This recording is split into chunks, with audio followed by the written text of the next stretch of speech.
Cinema ರಂಗಕ್ಕೆ ಮೊದಲ ಹೆಜ್ಜೆ ನಾನು ಫಸ್ಟ್ ಟೈಮ್ 2 ವರ್ಷ ಆಯಿತು ಬಂದು. ಏನೋ ಒಂದು ದೊಡ್ಡ ಕನಸಿಟ್ಕೊಂಡು ಬಂದೆ. ಇವಾಗ ಆಗ್ತಿರೋದು ನೋಡಿದರೆ ಒಂದು ಒಳ್ಳೆ ಸಿನಿಮಾ ಕೊಟ್ಟರೆ ಸಿನಿಮಾ ಚೆನ್ನಾಗಿ ಹೋಗುತ್ತೆ, ಜನಗಳು ಬರ್ತಾರೆ ಅಂತ ಎಲ್ಲ ಟಾಕ್ ಇದೆ ಹೊರಗಡೆ. ಬಟ್ ಆದ್ರೂ ನಮ್ಮ ಬ್ಯಾಡ್ ಲಕ್ಕಿಗೆ ಈ ಬೇಡದೇ ಇರೋದೆಲ್ಲ ವಿಷಯಗಳು ತುಂಬ ದೊಡ್ಡ ವಿಷಯಗಳಾಗಿ ಕಾಣ್ತಾ ಇದೆ. ನಾವು ಯಾರೋ ಹೇಳಿದರು, ನಾವು ಯಾವುದೇ ಕಾರಣಕ್ಕೂ ಯಾರ ಹತ್ರನೂ ಈ ಥರ ಚೀಪ್ ಕೆಟಗರಿ ಪಬ್ಲಿಸಿಟಿ ತೊಗೊಳಕ್ಕೆ ಇಷ್ಟ ಇಲ್ಲ. ಯಾಕೆಂದರೆ ನಾವು ರಾಜ್ಕುಮಾರ್ ಅವರ ಫಾಲೋವರ್ಸ್ ಆ್ಯಕ್ಚುಲಿ. ಅಂದರೆ ಅವರು ಹೇಳ್ಕೊಟ್ಟಿದ್ದು ಒಂದು ಅವರ ನಡವಳಿಕೆ, ಅವ್ರ ಬಿಹೇವಿಯರ್ ಎಲ್ಲ ನೋಡಿಕೊಂಡು ಕೆಲವೊಂದು ಸಿನಿಮಾಗಳನ್ನ ನೋಡ್ಕೊಂಡು ಬೆಳೆದವರು. ಅವ್ರು ಯಾವತ್ತೂ ಈ ಥರ ಚೀಪ್ ಒಂದು ಪ್ರಮೋಷನ್ಸ್ ಮಾಡಿಲ್ಲ, ನಾವು ಮಾಡೋದು ಇಲ್ಲ. ಸೊ ನಾನು ಹೇಳೋಕೆ ಹೊರಟಿದ್ದು, ಆ ಮೇಡಮ್ ಏನೋ ಒಂದು ಕೇಳಿದರು ಕ್ವೆಶನ್. ಮೇಡಮ್ ಏನದು?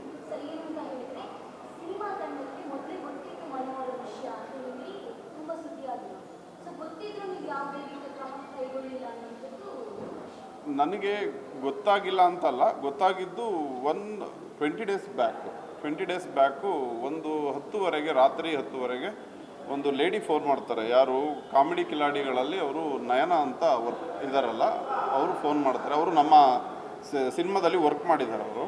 ಸೊ ಅವರು ಫೋನ್ ಮಾಡಿದಾಗ ನನಗೆ ಈ ಥರ ಒಂದು ಮಿಂಚು ಅಂತ ಒಬ್ಬ ಹುಡುಗಿ ಇದೆ, ಆ ಹುಡುಗಿದು ಮತ್ತು ಮನದು ಏನೋ ಅನೈತಿಕ ಸಂಬಂಧ ಇದೆ. ಸೊ ಅವರು ತುಂಬ ವರ್ಷಗಳಿಂದ ಇದೆ. ಸೊ ನಿಮ್ಮ ಸಿನಿಮಾಕ್ಕೆ ಅವಳು ಹೋಗಿ ಪೊಲೀಸ್ ಕಂಪ್ಲೇಂಟ್ ಕೊಡ್ತೀನಿ, ಅಂದರೆ ಆ ಮನು ಬಗ್ಗೆ ಪೊಲೀಸ್ ಕಂಪ್ಲೇಂಟ್ ಕೊಡ್ತೀನಿ, ಮತ್ತು ಇನ್ನೊಂದು ಸಿನಿಮಾನ ಅಂದರೆ ಪ್ರೆಸ್ ಅವ್ರಿಗೆ ಹೇಳ್ತೀನಿ ಅಂತ ಒಂದು ಹೇಳಿದ್ದನ್ನು ಈ ಹುಡುಗಿ ನನಗೆ ಫೋನ್ ಮಾಡಿ ಹೇಳಿದರು. ಸೊ ನಾನು ಒಂದೇ ಸಲ ನನಗೆ, ಯಾಕೆಂದರೆ 20 ಡೇಸ್ ನಾವು ಸಿನಿಮಾ ಆಲ್ರೆಡಿ 23ಗೆ ರಿಲೀಸ್ ಮಾಡ್ತೀವಿ ಅಂತ ಒಂದು ಅನೌನ್ಸ್ಮೆಂಟ್ ಆಗಿದೆ. ಆ ಟೈಮಲ್ಲಿ ಆ ಹುಡುಗಿ ಆ ಥರ ಫೋನ್ ಮಾಡಿ ಹೇಳಿದಾಗ ಸೊ ನನಗೆ ತುಂಬ ಆಶ್ಚರ್ಯ ಆಯಿತು. ತುಂಬ ಅಂದರೆ ಒಂದು ಎಲ್ಲ ಥರ ತೊಂದರೆಗಳು ಆಯಿತು ಫ್ಯಾಮಿಲಿಯಲ್ಲಿ ಎಲ್ಲ. ಯಾಕೆಂದರೆ ನನ್ನ ಹತ್ರ ವೈಫು ಮಕ್ಕಳೆಲ್ಲ ಅಲ್ಲೇ ಮುಂದೆನೇ ಇದ್ದರು ಆ ಟೈಮಲ್ಲಿ.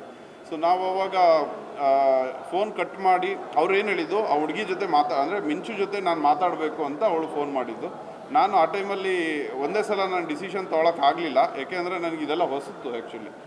ಇಮಿಡಿಯೇಟ್ಲಿ ನಾನು ಒಂದು 10 ನಿಮಿಷ ಬಿಟ್ಟು ಫೋನ್ ಮಾಡಿ ಅಂತ ಅಂದಾಗ ನಮ್ಮ ರಾಮ್ ಸರ್ಗೆ ಫೋನ್ ಮಾಡಿದೆ. ರಾಮ್ ಸರ್ ಫೋನ್ ಮಾಡಿ ಎಲ್ಲ ವಿಷಯ ಹೇಳಿದೆ. ನಾನು ಮನುಗೂ ಫೋನ್ ಮಾಡಿದೆ, ಮನುಗೂ ಬೈದಿದ್ದೀನಿ ನಾನು ಅವತ್ತು.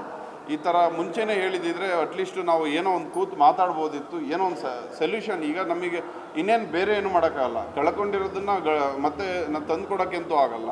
ಆ್ಯಸ್ ಎ ಒಬ್ಬ ನಿರ್ಮಾಪಕನಾಗಿ ಕೂತು ಮಾತಾಡ್ಬೋದಾ ಅಂತ ಯಾರು ನಮ್ಮ ಡೈರೆಕ್ಟ್ರು, ನಾನು, ಮನು ಎಲ್ಲ ಮಾತಾಡಿದಾಗ ಅವನು ಏನೂ ಇಲ್ಲ ಸರ್, ತುಂಬ ಇಗ್ನೋರ್ ಮಾಡಿಬಿಟ್ಟ. ಅಷ್ಟು ಸಿಂಪಲಾಗಿ ನಾವು ಏನೋ ಇಲ್ವೇನೋ, ಹುಡುಗಿ ಏನೋ ಸುಮ್ಮನೆ ಆಟ ಆಡ್ಸೋಕೆ ಮಾಡ್ತಾರೇನೋ ಅಂತ ಅಂದ್ಕೊಂಡ್ವಿ. ಇಷ್ಟು ಸೀರಿಯಸ್ ಆಗುತ್ತೆ ಅಂತ ಗೊತ್ತಿರಲಿಲ್ಲ. ಆದ್ರೂ ನೆಕ್ಸ್ಟ್ ಡೇ ನಮಗೊಂದು ಶೂಟಿಂಗ್ ಇತ್ತು. ನಾನು ಮನುಗೆ ಹೇಳಿದೆ, ನಾನು ಈ ಶೂಟಿಂಗ್ ಮಾಡಲ್ಲ, ಶೂಟಿಂಗ್ ಸ್ಟಾಪ್ ಮಾಡೋಕ್ಕೆ ಹೇಳಿದ್ದೀನಿ ಡೈರೆಕ್ಟ್ರಿಗೆ. ಸೊ ಇದೆಲ್ಲ ಸೊಲ್ಯೂಷನ್ ಅಂದರೆ ಸಾಲ್ವ್ ಮಾಡ್ಕೊಂಡು ನನ್ನ ಹತ್ರ ಬಾ, ಏನೂ ತೊಂದರೆ ಇಲ್ಲ. ಆ ಹುಡುಗಿ ಕೈಲಿ ನನಗೊಂದು ಫೋನ್ ಮಾಡಿಸಿ ಹೇಳಿಸ್ಬೇಕು, ಇಲ್ಲ ಒಂದು ಇನ್ಫಾರ್ಮೇಷನ್ ಕೊಡಿಸ್ಬೇಕು ನನಗೆ. ನಾನೇನು ತೊಂದರೆ ಕೊಡಲ್ಲ ಸಿನಿಮಾಕ್ಕೆ, ಯಾಕೆಂದ್ರೆ ಸಿನಿಮಾಗೆ ತೊಂದರೆ ಕೊಡ್ತೀವಿ ಅಂತಲೇ ಹೇಳ್ದಂಗೆ ಆಯ್ತಲ್ಲ. ಈಗ ಪೊಲೀಸ್ ಕಂಪ್ಲೇಂಟ್ ಕೊಡ್ತೀನಿ, ಒಬ್ಬ ಹೀರೋ ಲೀಡ್ ರೋಲ್ಗೆ ಒಂದು ಎಫೆಕ್ಟ್ ಆಗುತ್ತೆ ಅಂದರೆ ಅದು ಸಿನಿಮಾಗೆ ಎಫೆಕ್ಟ್ ಆಗುತ್ತಲ್ವ. ಸೊ ನಾನು ಆ ಥರ ಹೇಳಿದೆ. ನಾನು ಅಂದರೆ ಡೈರೆಕ್ಟಾಗಿ ಮೀಟ್ ಮಾಡಿಸು ಅಂತ ನಾನು ಹೇಳಲಿಲ್ಲ, ಅಟ್ಲೀಸ್ಟ್ ಅವಳ ಕಡೆಯಿಂದ ಒಂದು ಆಡಿಯೋ ವಿಡಿಯೋ ಏನೋ ಒಂದು ಕೊಡಿಸೋದಾದರೆ ನನಗೆ ನಂಬಿಕೆ ಇರುತ್ತೆ, ಮುಂದೆ ಹೋಗ್ಬೋದಪ್ಪ, ಶೂಟಿಂಗ್ ಸ್ಟಾರ್ಟ್ ಮಾಡ್ಬೋದು ಅಂತ ಹೇಳಿದೆ. ಒಂದೇ ದಿವಸದ ಶೂಟಿಂಗ್ ಉಳಿದಿತ್ತು, ಬೇರೆ ಎಲ್ಲ ಮುಗಿದಿತ್ತು. ಸೊ ಕರೆಕ್ಷನ್ ವರ್ಕ್ ನಡೀತಿತ್ತು. ಅದನ್ನು ಸ್ಟಾಪ್ ಮಾಡ್ತೀನಿ ಅಂತ ಹೆದರಿಕೊಂಡು ಡೈರೆಕ್ಟ್ರು ಜೊತೆ ಮಾತಾಡಿಕೊಂಡು, ಇಲ್ಲ ಸ್ಟಾಪ್ ಮಾಡಬೇಡಿ, ನಾನು ಹೇಗಾದರೂ ಮಾಡಿ ಮಾತಾಡಿಸ್ತೀನಿ ಅಂತ ಹೇಳಿ ನೆಕ್ಸ್ಟ್ ಮಾರ್ನಿಂಗ್ ನಾವು ಒಂದು ಎಡಿಟಿಂಗ್ ಆಫೀಸಲ್ಲಿ ಅಂದರೆ ಶೂಟಿಂಗ್ ಸ್ಟಾಪ್ ಮಾಡಿದ್ವಿ. ಎಡಿಟಿಂಗ್ ಆಫೀಸಲ್ಲಿ ನಾನು, ಇವರು, ನನ್ನ ಫ್ರೆಂಡ್ಸು, ಸಿನಬೈ ಮತ್ತು ಇನ್ನೊಂದು 4 ಜನ ನಾವು ಹೋಗಿ ಏನೋ ಒಂದು ಕೆಲಸಕ್ಕೆ ಅಂತ ಹೋಗಿದ್ವಿ. ಆವಾಗ ಮನು ಕರ್ಕೊಂಡು ಬರ್ತಾನೆ ಅಲ್ಲಿಗೆ, ಎಲ್ಲಿ ಕೆಂಗೇರಿ ಹತ್ರ ಆ ಲೊಕೇಶನ್ ಎಲ್ಲ ಬರುತ್ತೆ, ಏನೋ ಹೇಳಿದಾರಲ್ಲ ಕೆಂಗೇರಿ, ಅದೆಲ್ಲ ಸತ್ಯನೇ. ಕೆಂಗೇರಿ ಹತ್ರ ಕರ್ಕೊಂಡು ಬರ್ತಾರೆ. ಕರ್ಕೊಂಡು ಬಂದು ನನಗೆ ಮನು ಕರ್ಕೊಂಡು ಬರ್ತಾರೆ. ನಮಗೆ ಇನ್ಫಾರ್ಮೇಷನೇ ಇರಲಿಲ್ಲ. ನಾವು ಯಾವತ್ತೂ ಅವಳನ್ನ ಮಾತಾಡಬೇಕು, ಅದು ಏನು ಡೈರೆಕ್ಟಾಗಿ ಒಂದು ಹುಡುಗಿ ಕರ್ಕೊಂಡು ಬಂದು ಮಾತಾಡಿಸ್ಬೇಕು ಅನ್ನೋದು ಇರಲಿಲ್ಲ. ಕರ್ಕೊಂಡು ಬಂದು ಡೈರೆಕ್ಟಾಗಿ ಒಳಗಡೆ ಕರ್ಕೊಂಡು ಬರ್ತಾರೆ. ಅದು ಎಲ್ಲರಿಗೂ ಅವನಿಗೆ ಗೊತ್ತಿರೋ ವಿಷಯ, ನಾವು ಅಲ್ಲಿರ್ತೀವಿ ಅನ್ನೋದು ಗೊತ್ತಿತ್ತು. ಆ ಹುಡುಗಿ ಜೊತೆ ಇನ್ನೊಬ್ಬ ಅವ್ರ್ಯಾರೋ ಅವ್ನು ಮನು ಹೇಳೋದು ಆ ಹುಡುಗಿ ಬಾಯ್ ಫ್ರೆಂಡ್ ಅಂತ ಹೇಳ್ತಿದ್ದ, ನಮಗೂ ಗೊತ್ತಿಲ್ಲ ಅದು. ಬಾಯ್ ಫ್ರೆಂಡ್ ಯಾರೋ ಅಲೋಕ್ ಅಂತ ಹೇಳ್ತಾ ಇದ್ದ. ಅವರು ಮತ್ತು ಮಿಂಚು ಇಬ್ಬರು ಬಂದರು ವಿತ್ ಮನು ಜೊತೆ. ಅವ್ರ ಗಾಡಿಯಲ್ಲಿ ಬರ್ತಾರೆ 12 ಗಂಟೆ ಹೊತ್ತಿಗೆ. ಸೊ ಅವಳು ಸ್ವಲ್ಪ ಸುಸ್ತಾಗಿರುತ್ತೆ ಆ ಹುಡುಗಿ. ನಾವೇ ಹೇಳ್ತೀವಿ ಏನಕ್ಕೆ ಬಂದ್ರಿ ಅಂತ ಎಲ್ಲ ಕೇಳಾದ್ಮೇಲೆ, ಸೊ ಊಟ ಏನಾದ್ರು ಬೇಕಾ ಅಂತ ತರಿಸ್ಕೊಟ್ಟು ನಾವೇ ಊಟ ಮಾಡಿಸಿದ್ವಿ. ಯಾಕೆಂದರೆ ಒಂದು ಹೆಣ್ಣು ಒಂದು ತಾಯಿ ಸಮಾನ ಗೌರವ. ಏಕೆಂದರೆ ನಾವೆಲ್ಲ 4 ಜನ ಗಂಡಸರೇ ಇರೋದ್ರಿಂದ, ಸೊ ಏನೋ ಇಲ್ಲಿ ಸರಿಯಾಗಲ್ಲ ಅನ್ನೋ ಕಾರಣಕ್ಕೆ ಇನ್ಫಾರ್ಮೇಷನ್ ಇಲ್ಲದೆ ಇರೋದಕ್ಕೆ ನಾವು ನನ್ನ ಫ್ರೆಂಡ್ಸ್, ನನ್ನ ಡೈರೆಕ್ಟರ್ ಫ್ರೆಂಡ್ ಅವರು ಆ್ಯಕ್ಚುಲಿ ಶಾರದಾ ಮೇಡಮ್ ಅಂತ ಅವ್ರಿಗೆ ವಕೀಲರು, ಅವ್ರನ್ನ ಕರೆಸ್ಕೊಳ್ತೀವಿ. ಯಾಕೆಂದರೆ ಒಂದು ಲೇಡಿ ಇದ್ದಾಗ 10 ಜನ ಗಂಡಸಿದ್ದಾಗ ಅದು ಮೆಸೇಜ್ ಬೇರೆ ಹೋಗುತ್ತೆ ಅನ್ನೋದಕ್ಕೆ ನಾವು ಇಮಿಡಿಯೇಟ್ಲಿ ಕರೆಸ್ಬಿಟ್ಟು ಬುದ್ಧಿ ಹೇಳ್ತೀವಿ. ಅವ್ರು ಹೇಳಿದ್ದಾರೆ ಒಂದು ಮಾತು, ನಾವು ಏನು ಸರ್ ಅದು ಒಂದು ಮಾತು ಏನೋ ಹೇಳಿದ್ದಾರೆ, ಮೈಂಡ್ ವಾಶ್ ಅಂದರೆ ಏನು, ಒಂದು ಬುದ್ಧಿ ಹೇಳಿದರೆ ಮೈಂಡ್ ವಾಶ್ ಅಂತ ಅವ್ರಿಗೆ ಅನಿಸುತ್ತೆ. ಅವ್ರ ಭಾಷೆಯಲ್ಲಿ ಒಂದು ಮೈಂಡ್ ವಾಶು, ನಮ್ಮ ಭಾಷೆಯಲ್ಲಿ ನಾನು ನಿರ್ಮಾಪಕ ಆಗಿ ಇಷ್ಟೆಲ್ಲ ಖರ್ಚು ಮಾಡಿ ರಾತ್ರಿ ಆಗಲೂ ಕೆಲಸ ಮಾಡಿ ಎಲ್ಲ ಟೈಮು ಬಿಟ್ಟು ಸಿನಿಮಾಕ್ಕೆ ಅವರು ಒಬ್ಬ ಆರ್ಟಿಸ್ಟ್ ಆಗಿ ಇವನು ಒಬ್ಬ ಆರ್ಟಿಸ್ಟ್ ಆಗಿ ಇವರೆಲ್ಲರಿಗೋಸ್ಕರ ಕೆಲಸ ಮಾಡಿ ಇವತ್ತು ನಾನು ಅವರ ಒಂದು ಹೊಲಸು ಜೀವನ ಏನದು ಒಂದು ಕೆಟ್ಟೋಗಿರೋ ಜೀವನ ಸರಿ ಮಾಡ್ಸೋಕ್ಕೆ ನಾನು ಆಗಿರೋ ಪರಿಸ್ಥಿತಿ ಬಂತು. ಬಟ್ ಅದನ್ನು ಹೇಳ್ಕೊಳ್ಳೋಕ್ಕೇನು ನನಗೆ ನಾಚಿಕೆ ಇಲ್ಲ, ಯಾಕೆಂದ್ರೆ ನಾನು ಸರಿ ಇದ್ದೀನಿ ಅನ್ನೋದು ನನಗೆ ನಂಬಿಕೆ ಇದೆ. ಬಟ್ ಆದ್ರೂ ಸಮಾಧಾನವಾಗಿ ನಾವು ಕೂರಿಸಿ ಏನಪ್ಪ ಬಂದಿದ್ದೀರಾ, ಏನು ವಿಷಯ ಅಂತ ಕೇಳಿ ಎಲ್ಲ ಸರಿ ಅಂದರೆ ಸಾಲ್ವ್ ಮಾಡ್ಕೊಳ್ಳಿ ಏನೇ ಇದ್ರು ಅಂತ ಹೇಳಿ ಒಂದು 2-3 ಅವರ್ ಮಾತುಕತೆ ಆಯಿತು. ಆ ಹುಡುಗಿ ಸ್ಟಾರ್ಟಿಂಗ್ ಇಲ್ಲ ನಾನು ಶಿಕ್ಷೆ ಕೊಡಲೇಬೇಕು ಅಂತ ಅಂದರು. ಸರಿ ಶಿಕ್ಷೆ ಕೊಟ್ಟರೆ ಏನಾಗುತ್ತೆ ಅಂತ ಕೇಳಿದ್ವಿ. ಈಗ ನಿಮಗೆ ಗೊತ್ತಿದೆ ಕಾನೂನು ಅನ್ನೋದು ಏನು 10 ವರ್ಷ 20 ವರ್ಷ ಏನು ಸೇರಿಸ್ಕೊಳ್ಳಲ್ಲ ಜೈಲಲ್ಲಿ. ಯಾವಾಗಲಾದರೂ ಹೊರಗಡೆ ಬರ್ಬೋದು. ನಿನಗೇನು ಸಿಗುತ್ತೆ, ನೀನು ಮದುವೆ ಆಗ್ತೀಯಾ, ಇಲ್ಲ ಮದುವೆ ಆಗಲ್ಲ, ದುಡ್ಡು ಬೇಕಾ, ಅದನ್ನು ಕೇಳಿದ್ವಿ. ಯಾಕೆಂದರೆ ಈಗ ನನಗೆ ಒಬ್ಬ ಹುಡುಗಿ ಇನ್ನೊಂದು ಕಡೆಯಿಂದ ಅವ್ರ ಫ್ರೆಂಡ್ ಫೋನ್ ಮಾಡಿದ್ದಾರೆ ಅಂದರೆ ಒಬ್ಬ ಪ್ರೊಡ್ಯೂಸರ್ಗೆ, ಯಾಕೆಂದರೆ ಕಾಂಟ್ಯಾಕ್ಟೇ ಇಲ್ಲ ನನಗೆ, ಅವಳು ಮಾಡಿದ್ದಾರೆ ಅಂದರೆ ಬೇರೆ ಆಲೋಚನೆಗಳು ನನಗೂ ಬಂತು. ಈ ಹುಡುಗಿ ಏನಾದ್ರು ದುಡ್ಡಿಗೆ ಫೋನ್ ಮಾಡ್ತಿದ್ದಾಳ, ಇಲ್ಲ ಇನ್ನೊಂದು ಬೇರೆ ರೀಸನ್ ಏನಾದರೂ ಇದೆಯಾ, ಏನಾದರೂ ಹರಾಸ್ಮೆಂಟ್. ಯಾಕೆಂದರೆ ನಾನೊಬ್ಬ ಹೊಸಬ ಪ್ರೊಡ್ಯೂಸರು, ನನಗೂ ಇರುತ್ತಲ್ವ ಬೇರೆಯವ್ರ ಕಡೆಯಿಂದ ಏನಾದರೂ ಬರೋ ಚಾನ್ಸಸ್ ಇರುತ್ತೆ ಅನ್ನೋ ಭಯದಲ್ಲಿ ನಾವು ಅದನ್ನು ಕೇಳಿದ್ವಿ. ಕೇಳಿಲ್ಲ ಅಂತಲ್ಲ, ಯಾಕೆಂದರೆ ಅದು ಕೇಳಬೇಕಾಗಿತ್ತು. 2 ಪಾಯಿಂಟ್, ಒಂದು ಮದುವೆ ಆಗ್ತೀಯಾ, ಮದುವೆ ಆಗಲ್ಲ ಅಂದ್ಲು. ಇನ್ನೊಂದು ನೀನು ದುಡ್ಡೇನಾದರೂ ಬೇಕಾಗಿದೆಯಾ, ಇಲ್ಲ ಅಂದ್ಲು. ಮದುವೆನೂ ಆಗಲ್ಲ, ಅವಳಿಗೆ ಲೈಫು ಬೇಡ, ಇನ್ನೊಂದು ದುಡ್ಡು ಬೇಡ ಅಂತ ಅಂದಾಗ, ಶಿಕ್ಷೆ ಬೇಕು ಅಂದಾಗ ಅದು ನಿಮ್ಮಿಷ್ಟ ಅಂತ ನಾವು ಅಲ್ಲಿ ಬಿಟ್ವಿ. ಅದನ್ನು ತಗೊಂಡೋಗಿ ಯಾರು ಮನು ಮತ್ತು ನಮ್ಮ ಲಾಯರು ಒಂದು ಸ್ವಲ್ಪ ಬುದ್ಧಿ ಹೇಳಿದ್ದಾರೆ, ಒಂದು ಫ್ರೆಂಡ್ಲಿಯಾಗಿ ಹೇಳಿದ್ದಾರೆ. ಲಾಯರ್ ಅನ್ನೋ ರೀತಿಯಲ್ಲಿ ಯಾರೂ ಮಾತಾಡಿಲ್ಲ. ಸೊ ಅದನ್ನು ಅವರು ಬೇರೆ ಥರ ತಿಳ್ಕೊಂಡಿದ್ದಾರೆ. ಸೊ ಅದು ನಮ್ಮ ಹತ್ರ ನಾವು ಆಡಿಯೋ ಎಲ್ಲ ಮಾಡ್ಕೊಳಕ್ಕೆ ಹೋಗಲಿಲ್ಲ. ಯಾಕೆಂದರೆ ಒಬ್ಬ ಲೇಡಿ ಇದ್ದಾರೆ, ಅವ್ರ ಕಡೆಯಿಂದಲೇ ಒಬ್ಬ ಹುಡುಗ ಬಂದಿದ್ದಾನೆ. ಸೊ ಅಷ್ಟಿದ್ದಾಗ ಅಲ್ಲಿಗೆ ನಾವು ಸಾಕ್ಷಿ, ನಮಗೆ ಆ ಬುದ್ಧಿ ಇಲ್ಲ, ನಮಗೆ ಶಿಕ್ಷೆ ಕೊಡಬೇಕು ಅಂದರೆ ಕೊಡ್ಕೊಳ್ಳಿ ಅಂತ ಹೇಳಿ ಹೊರಗಡೆ ಬಂದಾಗ ಆ 10 ನಿಮಿಷ ಆದಮೇಲೆ ಅವರು ಮತ್ತು ಮನು ಇಬ್ಬರೂ ಬಿಟ್ವಿ, ಸಪ್ರೇಟಾಗಿ ಮಾತಾಡ್ಕೊಂಡು ಫೈನಲ್ ಬನ್ನಿ ಯಾವುದಕ್ಕೂ ನಾವು ರೆಡಿ ಇದ್ದೀವಿ ಅಂತ ಹೇಳಿದಾಗ ಅವ್ರು ಹೊರಗಡೆ ಬಂದುಬಿಟ್ಟು ಆ ಹುಡುಗಿ ನಮಗೆ ಒಂದು ವಿಡಿಯೋ ತೋರಿಸಿ, ಸರಿ ಎಲ್ಲ ರೆಡಿ ಇದೆ, ನಾನು ಯಾವುದಕ್ಕೂ ತೊಂದರೆ ಕೊಡಲ್ಲ. ಆ ವಿಡಿಯೋ ಏನು ಬಿಟ್ಟಿದ್ದಾರೆ ಅದು ಹೇಗೆ ಲೀಕ್ ಆಯಿತೋ ಗೊತ್ತಿಲ್ಲ, ಬಟ್ ಆ ವಿಡಿಯೋ ಅದೇ ಆ ವಿಡಿಯೋ ಅವತ್ತು ಮಾತಾಡಿದ್ದು. ಸೊ ಅಷ್ಟಾದಮೇಲೆ 2 ದಿವಸ ಆದಮೇಲೆ ಮತ್ತೆ ಮನುಗೆ ಹರೆಸ್ಮೆಂಟ್ ಸ್ಟಾರ್ಟ್ ಆಯ್ತಂತೆ. ಸೊ ಅದು ಹಾಗೆ ತಗೊಂಡೋಗಿ ನನಗೆ ಮನು ಹೇಳ್ತಿದ್ದಿಷ್ಟೇ, ಸರ್ ನಮ್ದು ಏನೂ ಇಲ್ಲ ಮನು, ನಾವು ಎಷ್ಟು ಸಲ ಕೇಳಿದ್ದೀವಿ ಡೈರೆಕ್ಟರ್ ಸರ್ ಕೇಳಿ, ಏನಾದರೂ ಇದ್ದರೆ ಹೇಳು, ಇಲ್ಲೇ ಸಾಲ್ವ್ ಮಾಡೋಣ, ಇಲ್ಲ ಏನೋ ಒಂದು ಬೇಕಾದರೆ ಏನೋ ಒಂದು ದೊಡ್ಡವ್ರನ್ನಾರು ಕರೆಸ್ಬಿಟ್ಟು, ಇಲ್ಲ ಇಂಡಸ್ಟ್ರಿ ಶಿವಣ್ಣನ ಯಾರನ್ನಾದ್ರೂ ಒಬ್ಬರು ಮುಂದೆ ಕೂರಿಸಿ ಮಾತಾಡ್ಸೋಣ. ಆ ಹುಡುಗಿ ಒಂದೇ ಇದ್ದಿದ್ದು, ಒಂದು ದಿವಸ ಒಂಥರ ಇದ್ದರೆ ಇನ್ನೊಂದು ನೆಕ್ಸ್ಟ್ ಡೇ ಇನ್ನೊಂದು ಥರ ಇತ್ತು. ಸೊ ಫೈನಲಿ ಏನೇನಾಯಿತು ಅಂತ ಗೊತ್ತಿದೆ. ಸೊ ಅಲ್ಲಿ ನಾವು ಮಾತಾಡ್ತಿದ್ದು ಮನು ಕರ್ಕೊಂಡು ಬಂದಿದ್ದಕ್ಕೆ ಒಂದು ಬುದ್ಧಿ ಹೇಳಿದ್ವಿ ಹೊರತು ಬೇರೆ ಏನೂ ಇಲ್ಲ. ಸೊ ಅದು ಕ್ಲಿಯರ್. ಅವಳ ಹತ್ರ ವೀಡಿಯೋ ಇದ್ದರೆ ಬೇಕಾದರೆ ಇದ್ದರೆ ದಯವಿಟ್ಟು ತೋರಿಸ್ಲಿ ನಿಮ್ಮೆಲ್ಲರಿಗೂ. ಸೊ ವೀಡಿಯೋ ಇಟ್ಕೊಂಡು ನಾವು ಯಾರ ಹತ್ರನೂ ಆಟ ಆಡಲ್ಲ ಯಾರ ಲೈಫಲ್ಲೂ. ಸೊ ತುಂಬ ಬೇಜಾರು ಏನಪ್ಪ ಅಂದರೆ, ಸಿನಿಮಾ ಹಿಂದಿನ ದಿವಸ ಹೋಗಿ ಪೊಲೀಸ್ ಸ್ಟೇಷನ್ ಕಂಪ್ಲೇಂಟ್ ಕೊಡೋದು ಅಂದರೆ ಎಲ್ಲರಿಗೂ ಗೊತ್ತಿದೆ ಇದ್ರ ಉದ್ದೇಶ ಏನು. ಒಂದು ಅವನ ಲೈಫಲ್ಲದೆ ನಾವು ಎಷ್ಟು ಜನ, ಒಂದು 500-600 ಜನ ಕೆಲಸ ಮಾಡಿದ್ದೀವಿ.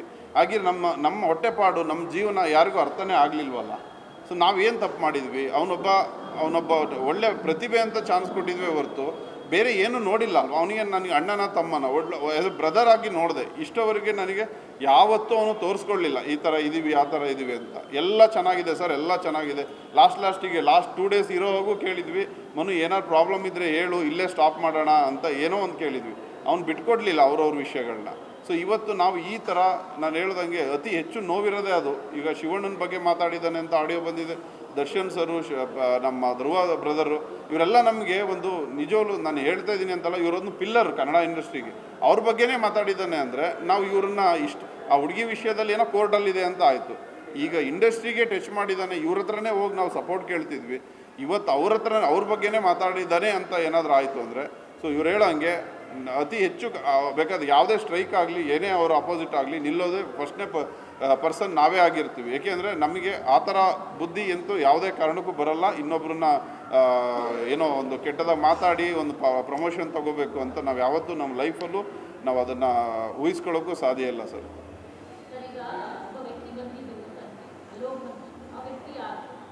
ಮೇಡಮ್, ಮನು ಹೇಳಿದ್ದು ನಮಗೆ ಇದೆಲ್ಲ ಮೀಟಿಂಗ್ ಆದಮೇಲೆ ಹೇಳಿದ್ದು, ಆ ಹುಡುಗ ತುಂಬ ವರ್ಷಗಳಿಂದ ಒಂದೇ ರೂಮಲ್ಲಿ ಒಂದೇ ಟೈಮಲ್ಲಿ ಇದ್ದಾನೆ ಅಂತ ಹೇಳಿದ್ದು. ಅದು ಎಷ್ಟು ಸತ್ಯ ಅಂತ ನನಗಂತೂ ಗೊತ್ತಿಲ್ಲ.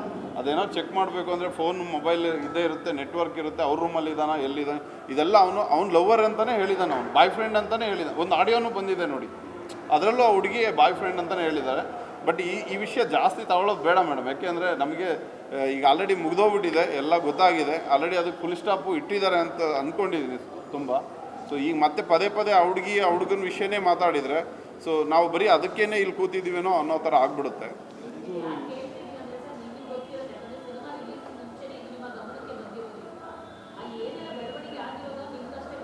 ಮೇಡಮ್, ಮನು ಎಷ್ಟು ಬುದ್ಧಿವಂತ ಅಂದರೆ ಏನೇ ವಿಷಯನೂ ಹೇಳ್ತಿರ್ಲಿಲ್ಲ ಮೇಡಮ್, ಮ್ಯಾನೇಜ್ ಮಾಡ್ತಿದ್ದ. ಅಂದರೆ ಈಗ ನನಗೆ ನೋಡಿ, ಯೋಚನೆ ಮಾಡಿ, ಅವನೇನಾದರೂ ಈ ಥರದ್ದು ಒಂದೇ ಒಂದು ಮೈನಸ್ ಪಾಯಿಂಟ್ ಇದ್ದಿದ್ರೆ ನಾನು ಸಿನಿಮಾ ಅವನಿಗೆ ಪ್ರೊಡ್ಯೂಸೇ ಮಾಡ್ತಿರ್ಲಿಲ್ಲ, ಅವನ ಮೇಲೆ ಇನ್ವೆಸ್ಟೇ ಮಾಡ್ತಿರ್ಲಿಲ್ಲ. ಒಂದು ಎರಡನೇದು ಹತ್ರ ಬಂದು ಅನೌನ್ಸ್ಮೆಂಟ್ ಆದಮೇಲೂ ಆ ಅಂಡರ್ಸ್ಟ್ಯಾಂಡಿಂಗ್, ಆ ಹುಡುಗಿ ಒಂದು ಮೆಸೇಜ್ ಹಾಕಿದ ಮೇಲೆ ಒಂದು ಹೆಣ್ಣಿನ ಬಗ್ಗೆ ನಂಬಿಕೆ ಬರಲ್ವಾ ಮೇಡಮ್? ಒಂದು ಅಷ್ಟು ನಮ್ಮ ಮುಂದೆನೇ ಹೇಳಿದ್ದಾಳೆ, ಆಡಿಯೋ ಮಾಡಾದ್ಮೇಲೂ ನಮ್ಮ ಮುಂದೆ ಬಂದು ಹೇಳಿದ್ದಾಳೆ, ಏನೂ ತೊಂದರೆ ಇಲ್ಲ ಸರ್, ನಿಮ್ಮ ಸಿನಿಮಾಗೆ ಏನೂ ತೊಂದರೆ ಕೊಡಲ್ಲ. ಅವಳು ಹೇಳೋದು ಶನಿವಾರ ಲೇಟೆಸ್ಟ್ ಒಂದು ಏನೋ ಪ್ರಾಬ್ಲಮ್ ಆಯಿತು, ಅದರಿಂದ ಬಿಟ್ಟಿದ್ದೀನಿ. ಅಟ್ಲೀಸ್ಟು ಅವಳಿಗೆ ನಮ್ಮ ಬಗ್ಗೆ ಒಂದು ಒಳ್ಳೆ ನಾನು ಹೇಳಿದ್ದೀನಿ, ಇಲ್ಲಿ ಕೇಳಿಬೇಕಾದ್ರೆ ನನ್ನ ಅಕ್ಕ ತಂಗಿ ಅನ್ನೋ ಥರ ಆ್ಯಸ್ ಎ ಸಿಸ್ಟರ್ ಹೇಳ್ತಾ ಇದ್ದೀನಿ, ನಿಮ್ಗೆ ಏನೇ ಪ್ರಾಬ್ಲಮ್ ಇದ್ರೂ ನಾನು ನೋಡ್ಕೊಳ್ತೀನಿ, ಅಂದರೆ ಸಪೋರ್ಟ್ ಮಾಡ್ತೀನಿ ಅಂತಲೂ ಹೇಳಿದೆ, ಏನಾದರೂ ನಿಮಗೆ ಬೇಕು ಅಂತ ಅಂದರೆ. ಬಟ್ ಆ ಒಂದು ಬ್ರದರ್ ಅನ್ನೋ ಒಂದು ಇದಕ್ಕಾದ್ರೂ ನಮಗೊಂದು ಫೋನ್ ಮಾಡಿ, ನನ್ನ ನಂಬರ್ ಇದೆ, ನಯನ ಹತ್ರ ಇದೆ, ಅವ್ರ ಫ್ಯಾಮಿಲಿ ಎಲ್ಲ, ಅವರ ಒಂದು ಸರೌಂಡಿಂಗ್ ಎಲ್ಲ ಫ್ರೆಂಡ್ಸ್ಗಳ ಹತ್ರ ಇದೆ, ಒಂದು ಫೋನ್ ಮಾಡಿದಿದ್ರು ಹೆಂಗೋ ನಮ್ಮ ಜೀವ ಉಳ್ಕೊಳ್ಳೋದಲ್ಲ ಮೇಡಮ್. ಜೀವನ ಇದು ನಮ್ಮ ಜೀವನ ಎಂಟೈರ್ ನಮ್ಮ ಲೈಫ್ನೇ ಹಾಳು ಮಾಡ್ದಂಗೆ ಆಯ್ತಲ್ಲ ಮೇಡಮ್. ಅದೊಂದು ಆಡಿಯೋ ಕಡೆ ಹೇಳ್ತಾರೆ. ಹಾಂ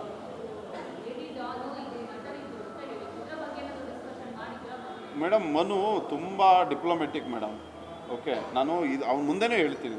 ಓಕೆ, ಇಲ್ಲಿ ನಮ್ಮ ಜೊತೆ ಒಂದು ಅಲ್ಲೊಂದು ಏನೇನೋ ಮಾತಾಡ್ಕೊಂಡು ಅವ್ನ ಜೀವನ ಒಂಥರ ಒಂದು ಕಾಮಿಡಿ ಕಿಲಾಡಿಗಳು ಅಂತ ಇದೆಯಲ್ಲ, ಕಿಲಾಡಿಗಳೇ ಅವನು. ಓಕೆ, ಹಾಗಂತ ಅವ್ನು ಇಲ್ಲ ಅಂತ ನಾನು ಇದು ಮಾಡ್ತಿಲ್ಲ. ಬಟ್ ಅವ್ನು ಹೇಗೆ ಬೇಕಾದರೂ ಇದು ಮಾಡ್ತಾನೆ. ನಮಗೆ ನಮ್ಮ ಡೈರೆಕ್ಟರ್ ಜೊತೆ ಹೆಂಗೆ ಮಾತಾಡಬೇಕು ಅಂತ ಗೊತ್ತು, ನನ್ನ ಜೊತೆ ಹೇಗೆ ಮಾತಾಡಬೇಕು ಅಂತ ಗೊತ್ತು. ಸೊ ಮ್ಯಾನೇಜ್ ಮಾಡ್ತಿದ್ದ. ಸೊ ಹಾಗಿದ್ದಾಗ ನಮಗೆ ಓಪನಾಗಿ ಹೇಳ್ಬಿಟ್ಟಿದ್ದಿದ್ರೆ ಈ ಥರದ್ದು ನಮಗೆ ಆ ಹುಡುಗಿ ವಿಷಯ ಗೊತ್ತಾಯ್ತಲ್ವಾ, ಅದು ರೇಪ್ ಅಂತ ಅಂದರೆ ಲಿವಿಂಗ್ ಟುಗೆದರಲ್ಲಿದ್ದಾಗ ರೇಪ್ ಹೆಂಗಾಗುತ್ತೆ ಅಂತ ನಾವು ಸೀರಿಯಸ್ ಆಗಿ ತೊಗೊಳ್ಳಿಲ್ಲ. ಏನಾದರೂ ಕಾನೂನಿದೆ, ಅದು ಚೆಕ್ ಮಾಡೇ ಮಾಡ್ತಾರೆ. ಸೊ ಇನ್ನು ಎರಡನೇ ಪಾಯಿಂಟ್, ಇದು ಆಡಿಯೋ ಬಂದಾಗ ನಮ್ಮ ಮನಸ್ಸು ಅವತ್ತೇ ಹೊಡೆದೋಯ್ತು ಮೇಡಮ್. ಸೊ ಇದು ನಮಗೆ ಸರಿಯಾಗಲ್ಲ. ನಮಗೆ ಬರಬೇಕಾದವರೇ ಇಂಡಸ್ಟ್ರಿಯಲ್ಲಿ ನಮ್ಮ ಶಿವಣ್ಣ, ದರ್ಶನ್ ಸರು ಅಂಥವ್ರ ಬಗ್ಗೆ ಮಾತಾಡಿದ್ದಾನೆ ಅಂದರೆ ನಾವು ಯಾವ ಮುಖ ಇಟ್ಕೊಂಡು ಇದನ್ನು ಕೇಳೋಕ್ಕಾಗುತ್ತೆ ಮೇಡಮ್? ಜನ ಬನ್ನಿ ಅಂತ ಒಂದು ಒಳ್ಳೆ ಸಿನಿಮಾ ಮಾಡಿದ್ವಿ ಅನ್ನೋ ಒಂದು ಧೈರ್ಯದ ಮೇಲೆ ಇಷ್ಟೆಲ್ಲ ನಾವು ಪ್ರಮೋಷನ್ ಮಾಡ್ತಿದ್ವಿ ಒದ್ದಾಡಿಕೊಂಡು. ಈ ಕ್ಷಣದಲ್ಲೂ ನಮಗೆ ಒಂದು ಹರ್ಟ್ ಆಗಿದ್ದು ಇಂಥ ಅಂದರೆ ನಂದು ರಾಜ್ಕುಮಾರ್ ಹೆಸರಲ್ಲಿ ಒಂದು ಸಿನಿಮಾ ಮಾಡಿದೆ, ಅವರಿಗೆ ಪ್ರೆಸೆಂಟ್ ಮಾಡಿದ್ವಿ. ಸೊ ಅವರ ಫ್ಯಾಮಿಲಿಗೆ ಈ ಥರ ಮಾತಾಡ್ಬಿಟ್ನಲ್ಲ ಅನ್ನೋದು ನನ್ನ ಲೈಫಲ್ಲಿ ಯಾವತ್ತೂ ಮರೆಯೋಕ್ಕಾಗಲ್ಲ. ಇದೊಂದು ನನ್ನ ಪ್ರಕಾರ ಇದು ಫಸ್ಟ್ ಆ್ಯಂಡ್ ಲಾಸ್ಟ್ ಇರ್ಬೋದು ನಮ್ಮ ಸಿನಿಮಾ. ಏನೋ ಒಂದು ಕನಸಿಟ್ಕೊಂಡು ಬಂದೆ, ಬಟ್ ಈ ಥರ ಮಾಡ್ತಾನೆ ಅಂತ ನನಗೆ ಅಂದ್ಕೊಂಡಿರಲಿಲ್ಲ. ಸೊ ಮಾಡಿದರೆ ಖಂಡಿತವಾಗಿಯೂ ಕಾನೂನು ಪ್ರಕಾರ ಅವನಿಗೆ ಶಿಕ್ಷೆ ಆಗಲಿ. ಸೊ ಇದ್ರ ಮುಖಾಂತರ ನಾನು ದರ್ಶನ್ ಸರ್ ಮತ್ತು ಶಿವಣ್ಣ ಮತ್ತು ಧ್ರುವ ಸರ್ಗೆ ಸಾರಿ ಕೇಳ್ತೀನಿ. ಇನ್ ಕೇಸ್ ನಮ್ಮ ಸಿನಿಮಾ ಟೀಮಿಂದ ಅಂದರೆ ಒಬ್ಬ ಲೀಡ್ ಆ್ಯಕ್ಟರು ಆ್ಯಕ್ಚುಲಿ ಅದು ಕುಲದಲ್ಲಿ ಕೀಳಾಗೋದು ಅಂತಲೇ ಬರುತ್ತೆ, ಎಲ್ಲೋದ್ರೂ ಅದನ್ನೇ ಬಿಂಬಿಸ್ತಿದ್ದಾರೆ. ಸೊ ಆ ಒಬ್ಬ ನಿರ್ಮಾಪಕನಾಗಿ ನಾನು ಎಲ್ಲರಿಗೂ ಸಾರಿ ಕೇಳ್ತೀನಿ. ಇನ್ ಕೇಸ್ ಅವನದು ತಪ್ಪಾಗಿದ್ದರೆ ದಯವಿಟ್ಟು ಶಿಕ್ಷೆ ನೀವು ಏನು ಅಂದ್ಕೊಂಡಿದ್ದೀರೋ ಆ ಥರ ಮಾಡಿ. ಬಟ್ ಆದರೆ ಒಂದೇ ಒಂದು ಸಲ ನೀವು ಇಂಡಸ್ಟ್ರಿಯಲ್ಲಿ ವರ್ಕ್ ಮಾಡಿದ್ದೀರಾ, ಕಷ್ಟದ ದಿನಗಳೆಲ್ಲ ನೋಡಿದ್ದೀರ ಎಲ್ಲರೂ. ಸೊ ಪ್ರೊಡ್ಯೂಸರ್ ಆಗಿ ಎಷ್ಟು ಕಷ್ಟಪಡ್ತಾರೆ, ಯಾವುದೇ ಪ್ರೊಡ್ಯೂಸರ್ ಆದ್ರೂ ಒಬ್ಬ ಹೊಸ ಕಲಾವಿದನಿಗೆ ಚಾನ್ಸ್ ಕೊಡೋಕ್ಕಿಂತ ಮುಂಚೆ ಅವನ ಬಯೋಡಾಟಾ ಚೆಕ್ ಮಾಡೋಕ್ಕಾಗಲ್ಲ. ಈಗ ಒಬ್ಬ ವರ್ಕರು ಅವನ ಎಕ್ಸ್ಪೀರಿಯನ್ಸ್ ನೋಡ್ಬೋದು ಹೊರತು, ಇಲ್ಲ ಒಂದು ಎಜುಕೇಷನ್ ನೋಡ್ಬೋದು ಹೊರತು ಕೆಲಸ ಕೊಡುವಾಗ. ಬಟ್ ಈ ಥರ ಎಲ್ಲ ಏನು ನಾವು ಅವನ ಪರ್ಸನಲ್ ಲೈಫೆಲ್ಲ ಏನಿದೆ, ಅವನಿಗೆ ಎಷ್ಟು ಜನ ಹೆಂಡ್ತೀರು, ಎಷ್ಟು ಜನ ಮಕ್ಕಳು, ಲವರ್ ಇದ್ದಾರಾ, ಇದೆಲ್ಲ ಮಾಡಿ ನಾವು ಏನೂ ಒಂದು ಚಾನ್ಸಸ್ ಕೊಡೋಕ್ಕಾಗಲ್ಲ. ಎಲ್ಲ ಆಗೋಗಿದೆ. ಅಟ್ಲೀಸ್ಟು ನಮಗೆ ಏನು ಜನ ಈಗ ಒಂದು ಸಾವಿರಾರು ಜನ ಬಂದು ಸಿನಿಮಾ ನೋಡಿದ್ದಾರೆ, ಅದರಲ್ಲಿ ಒಬ್ಬರಾದರೂ ಮೇಡಮ್ 99% ಜನ ತುಂಬ ಚೆನ್ನಾಗಿದೆ, 10 ಸಲ 2 ಸಲ 3 ಸಲ ನೋಡ್ಬೋದು ಅಂತ ನಾನೇ ಇಂಟರ್ವ್ಯೂ ಮಾಡಿದ್ದೀನಿ ಮೇಡಮ್. ನಾನೇ ಡೈರೆಕ್ಟಾಗಿ ಮೈಕ್ ಹಿಡ್ದಿದ್ದೀನಿ, ನೀವು ಬೇಕಾದ್ರೆ ನೋಡಿ ವೀಡಿಯೋಸ್ನ. ಎಲ್ಲರೂ ಒಂದು ಒಳ್ಳೆ ಪಾಸಿಟಿವ್ ಇದ್ದಾರೆ. ಸಿನಿಮಾ ತುಂಬ ಚೆನ್ನಾಗಿದೆ, ಸಾಂಗ್ಸ್ ಚೆನ್ನಾಗಿದೆ, ಎಮೋಷನಲ್ ಇದೆ, ಕಾಮಿಡಿ ಅಂತೆಲ್ಲ ಹೇಳ್ತಿದ್ದಾರೆ. ಬಟ್ ಓನ್ಲಿ ನಮಗೆ ಎಫೆಕ್ಟ್ ಆಗ್ತಿರೋದು ನಮ್ಮ ಶಿವಣ್ಣನ ಬಗ್ಗೆ, ದರ್ಶನ್ ಸರ್ ಬಗ್ಗೆ, ಈ ಧ್ರುವ ಸರ್ಜಾ ಬಗ್ಗೆ ಮಾತಾಡಿರೋದು ಒಂದೇ ಎಫೆಕ್ಟ್ ಆಗ್ತಿರೋದು. ಸೊ ದಯವಿಟ್ಟು ಇಂಡಸ್ಟ್ರಿಯವರು, ಪ್ರೊಡ್ಯೂಸರ್ ಕಷ್ಟ, ನಮ್ಮ ಆರ್ಟಿಸ್ಟ್ಗಳ ಕಷ್ಟ ಮತ್ತು ಟೆಕ್ನಿಷಿಯನ್ ಕಷ್ಟ ನಿಮಗೆ ಗೊತ್ತಿರುತ್ತೆ. ದಯಮಾಡಿ ಯಾರಾದರೂ ಬಂದು 4 ಜನ ಮಾತಾಡಿ ಶಿಕ್ಷೆ ಆಗೋರ ಕಷ್ಟ ಅಂದರೆ ತಪ್ಪಿತಸ್ಥರಿಗೆ ಶಿಕ್ಷೆ ಆಗಲಿ. ನಾವು ಯಾರೂ ತಪ್ಪು ಮಾಡಿಲ್ಲ. ಇನ್ ಕೇಸ್ ನಾನು ತಪ್ಪು ಮಾಡಿದರೆ ಈ ಥರದ್ದು ಖಂಡಿತವಾಗಿಯೂ ನಾವೇ ಸಿನಿಮಾನ ನೋಡಬೇಡಿ ಅಂತಲೇ ಹೇಳ್ತಿದ್ವಿ ಏನೋ. ಬಟ್ ನಾನು ತಪ್ಪು ಮಾಡಿಲ್ಲ. ಇನ್ವೆಸ್ಟ್ ಮಾಡಿರೋ ನಾನು, ಕಷ್ಟಪಟ್ಟಿದ್ದಾರೆ ರಾಮ್ ಸರು, ರಾತ್ರಿ ಹಗಲು ಮಾಡಿದ್ದಾರೆ ಮೇಡಮ್. ಅದು ನೆನ್ಕೊಂಡ್ರೆ ಇವಾಗಲೂ ಕಣ್ಣೀರು ಬರುತ್ತೆ. ಸೊ ದಯಮಾಡಿ ಜನಗಳು, ಪಬ್ಲಿಕ್ಕಿಗೆ ನಾವು ಕೇಳ್ಕೊಳ್ಳೋದಿಷ್ಟೇ, ಇದೊಂದು ಒಳ್ಳೆ ಸಿನಿಮಾ, ಮಿಸ್ ಮಾಡ್ಕೋಬೇಡಿ. ಒಂದು ಸಲ ಬಂದು ನೋಡಿ. ಇನ್ನೊಂದು ವಾರ ಇರುತ್ತೆ. ಒಂದು ವಾರ ನೀವು ನಿಮ್ಮ ಆಶೀರ್ವಾದ ಇದ್ದರೆ, ನಾವು ತಪ್ಪು ಮಾಡಿಲ್ಲ ಅಂತ ನಿಮಗೆ ಅನಿಸಿದರೆ, ಪರ್ಟಿಕ್ಯುಲರ್ಲಿ ನಾನು, ನಮ್ಮ ಡೈರೆಕ್ಟ್ರು, ನಮ್ಮ ಟೀಮ್ ತಪ್ಪು ಮಾಡಿಲ್ಲ ಅಂತ ನಿಮಗೆ ಅನಿಸಿದರೆ ಬಂದು ನೋಡಿ. ಏಕೆಂದರೆ ಇದೊಂದು ಅಳಿವು ಉಳಿವಿನ ಪ್ರಶ್ನೆ. ನಾನು ತುಂಬ ಒಂದು ದೊಡ್ಡ ಕನಸಿಟ್ಕೊಂಡು ಬಂದಿದ್ದೀನಿ. ಅದು ನಾನೇನು ದುಡ್ಡು ಮಾಡಬೇಕು ಅಂತಂತೂ ಬಂದಿಲ್ಲ. ನಾವು ಕನ್ನಡಿಗರಿಗೋಸ್ಕರನೇ ಮಾಡಿರೋ ಸಿನಿಮಾ. ನಾನು ಅವತ್ತು ಹೇಳಿದೆ, ಕನ್ನಡಿಗರಿಗಾಗಿ ಮಾಡಿದ್ದೆ. ನಾನು ಕನ್ನಡಿಗರಿಗೋಸ್ಕರ ಮಾಡಿರೋದು. ಆ ಸೋನು ನಿಗಮ್ ಅವರು ಆ ಥರ ಕನ್ನಡಿಗರಿಗೆ ಅವಮಾನ ಮಾಡಿದಾಗ ಅಂಥ ಯಾರೂ ಡಿಸಿಷನ್ ತೊಗೊಳ್ದೇ ಇರೋ ಅಂಥ ಟೈಮಲ್ಲಿ ನಾವು ತೊಗೊಂಡು ಅವ್ರ ಸಾಂಗನ್ನು ಡಿಸ್ಕಂಟಿನ್ಯೂ ಮಾಡಿದ್ದೀವಿ. ಎಷ್ಟು ಲಾಸ್ ಆಗಿದೆ? 15-20 ಲಕ್ಷ ಲಾಸ್ ಆಗಿದೆ. ಅದನ್ನು ನಾನು ಮಾತಾಡಲಿಲ್ಲ. ಏನಕ್ಕೆ ಅಂದರೆ ನಮ್ಮ ಕನ್ನಡಿಗರು ನಾವೆಲ್ಲ ಒಂದಾಗಿರಬೇಕು, ನಮ್ಮ ಕನ್ನಡಿಗರು ಬೆಳೆಸಬೇಕು. ಕನ್ನಡಿಗರಿಗೆ ಅವಮಾನ ಅಂದರೆ ಅದೆಲ್ಲರಿಗೂ ಒಂದೇ, ನನಗಾಗೋದು ಒಂದೇ, ನಮ್ಮ ಎಲ್ಲರಿಗೂ ಆಗೋದು ಒಂದೇ ಅನ್ನೋ ಕಾರಣಕ್ಕೆ ನಾನು ತೆಗೆದಾಕ್ತೆ. ಸೊ ಬಟ್ ಇವತ್ತು ಯಾರೋ ಒಬ್ಬ ತಪ್ಪು ಮಾಡಿರೋದಕ್ಕೆ ದಯವಿಟ್ಟು ನಮ್ಮ ಮೇಲೆ ನೀವು ದ್ವೇಷ ಮಾಡಬೇಡಿ. ತುಂಬ ಒಳ್ಳೆ ಸಿನಿಮಾ, ದಯವಿಟ್ಟು ನೋಡಿ ಅಂತ ಈ ಮುಖಾಂತರ ನಿಮ್ಮ ಕೇಳ್ಕೊಳ್ತೀನಿ.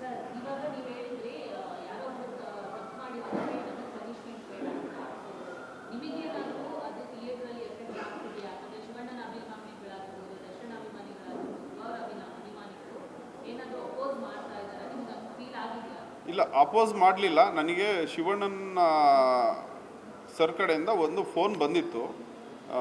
ಏನಂತ, ನಮ್ಮ ಮಂಜು ಅವ್ರಿಗೂ ಬಂತು, ನನಗೂ ಬಂತು, ರಾಮ್ ಸರ್ಗೂ ಒಂದು ಬಂತು, ಕಟೌಟ್ ತೆಗಿಬೇಕು ಅಂತ ಅಂದರು. ಆ್ಯಕ್ಚುಲಿ ನಾವು ಅಭಿಮಾನಿಗಳು ಪಾಪ ಅವರಲ್ಲ, ಅಭಿಮಾನಿಗಳು. ಅಲ್ಲಿ ನಾವು ಮಂಡ್ಯದಲ್ಲಿದ್ವಿ. ಆ್ಯಕ್ಚುಲಿ ನಾವು ಆಲ್ರೆಡಿ ಇಲ್ಲಿ ಬಂದು ತೆಗಿಸ್ತಾ ಇದ್ವಿ. ಆ ಟೈಮಲ್ಲಿ ಫೋನ್ ಮಾಡಿದ್ರು. ಯಾಕೆಂದರೆ ನಾವು ರೆಸ್ಪೆಕ್ಟ್ ಕೊಡೋದು, ಒಬ್ಬ ಹ್ಯೂಮನ್ ಆಗಿ ನಾವು ಶಿವಣ್ಣ ಅವರಿಗೆ ಇಷ್ಟು ಅವಮಾನ ಆಗಿದೆ ಅಂತ ಅಂದಾಗ ನಾವು ಅದನ್ನು ನಾವಾಗೇ ತೆಗಿತಿದ್ವಿ. ಅವರು ಅದನ್ನು ಹೇಳಿದಾಗ ತುಂಬ ಖುಷಿಪಟ್ಟರು. ಸರ್, ನಿಮ್ಮ ಈ ಒಂದು ಡಿಸಿಷನ್ ನಮಗೆ ತುಂಬ ಇಷ್ಟ ಆಯಿತು ಸರ್. ನೋಡಿ, ಅವ್ರು ಹೇಳಿದ್ದೇನು, ನಮ್ಮ ಕಟೌಟ್ ಹಾಕಿರೋರಿಗೆ ತಲೆನಾದರೂ ಕೊಡಿ ಅಂತ ಕೇಳಿದ್ರು. ಮನೋದು ನಾವೇನೋ ಮಾಡ್ತೀವಿ ಅಂತ. ಬಟ್ ಅದನ್ನು ಇಟ್ಟಿದ್ದಾರೆ ಅಲ್ಲೇನೆ. ಅವ್ರು ಏನೂ ಬಂದು ಮಾಡಲಿಲ್ಲ. ಇನ್ನೊಂದು ಮ್ಯಾಟ್ರ್ ಬಂದರೆ ಸಿನಿಮಾಗೆ ತೊಂದರೆ ಕೊಡಬೇಡಿ ಅಂತ ಅವ್ರು ಫೋನ್ ಮಾಡಿ ಕೇಳಿದಾಗ ಅದನ್ನು ಹೇಳಿದ್ದಾರೆ. ನಿರ್ಮಾಪಕ ಸಿನಿಮಾಕ್ಕೆ, ಯಾಕೆಂದರೆ ಅವ್ರಿಗೆ ಗೊತ್ತಿದೆಯಲ್ಲ ಮೇಡಮ್, ಹಾರ್ಡ್ ವರ್ಕ್ ಮಾಡಿದ್ದಾರೆ ಹಿಂದೆಯಿಂದ. ಸೊ ಅದೊಂದು ಶಿವಣ್ಣಗೆ, ಒಂದು ಡಿಸಿಷನಿಗೆ ಶಿವಣ್ಣ ಸರ್ನ ಮೆಚ್ಕೊಳ್ಳೇಬೇಕು. ಸೊ ಆ ದೃಷ್ಟಿಯಿಂದಲೇ ಇವತ್ತವರೆಗೂ ಸಿನಿಮಾ ಇನ್ನೂ ಓಡ್ತಾ ಇದೆ. ಇಲ್ಲ ಅಂದಿದ್ರೆ ನನ್ನ ಪ್ರಕಾರ ಯಾವುದೇ ಕಾರಣಕ್ಕೂ ಇಲ್ಲಿವರೆಗೆ ಬರ್ತಿರಲಿಲ್ಲ. ಸೊ ಸಿನಿಮಾದ ನೋಡೋರ ಸಂಖ್ಯೆ ಸ್ವಲ್ಪ ಕಡಿಮೆ ಇರೋದು ರೀಸನ್ನು ಇದೆಲ್ಲ ಆಗುತ್ತೆ ಮೇಡಮ್. ಯಾಕೆಂದರೆ ಅವ್ರಿಗೆ ಹರ್ಟ್ ಆಗಿರುತ್ತೆ. ಅದೇ ದೃಷ್ಟಿಯಲ್ಲಿ ನಾನು ಇವತ್ತು ಅವರಿಗೆ ಸಾರಿ ಕೇಳಿ ಅವರೆಲ್ಲ ಒಂದು ಸಲ ಬಂದು ನೋಡಲಿ. ಯಾಕೆಂದರೆ ಕನ್ನಡ ಸಿನಿಮಾ ಅವರು ಡಾಕ್ಟರ್ ರಾಜ್ಕುಮಾರ್ ಅವರು ಬೆಳೆಸಿದ, ಅವರೊಂದು ಆಲದ ಮರ ಇದ್ದಂಗೆ, ಅವರೇ ಬೆಳೆಸಿರೋವಂಥ ಕುಡಿಗಳು ನಾವೆಲ್ಲ. ಸೊ ಅದರ ಅಂಡರಲ್ಲಿರೋರಿಗೆ ನಮಗೆ ಪ್ರಾಬ್ಲಮ್ ಆಗೋದು ಒಂದೇ, ಅವ್ರ ಫ್ಯಾಮಿಲಿಗೆ ಪ್ರಾಬ್ಲಮ್ ಆಗೋದು ಒಂದೇ. ಸೊ ದಯವಿಟ್ಟು ಯಾರು ಹಾಗೆ ಸಾಧಿಸಬೇಡಿ. ಅದೇನೇ ಇದ್ರೂ ಕಾನೂನು ನೋಡ್ಕೊಳ್ಳುತ್ತೆ. ಸೊ ನೀವು ಏನೇ ತೊಗೊಳ್ಳೋ ಡಿಸಿಷನ್ ನೀವು ತೊಗೊಳ್ಳಿ. ಬಟ್ ಸಿನಿಮಾಗೆ ಎಫೆಕ್ಟ್ ಆಗದೇ ಇರೋ ರೀತಿಯಲ್ಲಿ ಬಂದು ನೋಡಿ ಅಂತ ಕೇಳ್ಕೊಳ್ತೀನಿ.